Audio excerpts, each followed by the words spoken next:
When you are chosen as a representative, you are entering into another person's family system field.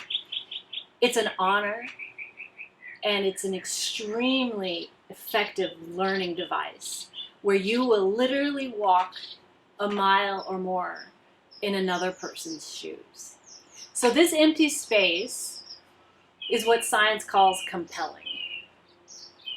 It is an energy field, and when we define it as the knowing field, you step into it and you will receive information about the person or the aspect you have been asked to represent. You don't have to have any prior training, and you don't need to prepare.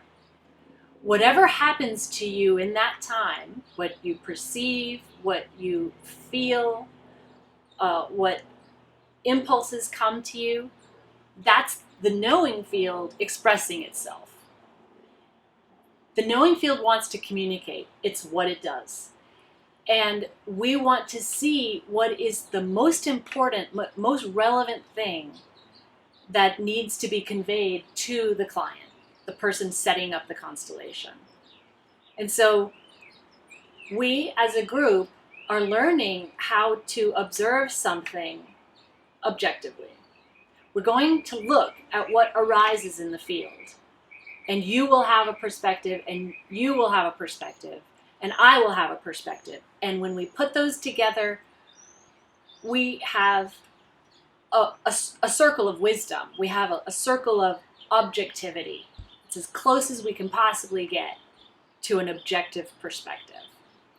We'll never get 100% objectivity until we leave our physical bodies, because being in a physical body, by definition, means you have one single way of seeing something. So, when you get chosen to represent, you're learning how to develop a range of sensations and also allow yourself to say what comes up. This is a safe and sacred space for you to discover things you need to learn. I often tell people, when you represent at a workshop, you're getting a constellation because you are a perfect match for that representation. You were chosen not by random. You're a match. You have either achieved something and that message needs to come through you, or you are ready to learn something and the constellation will teach it to you. Are there any questions?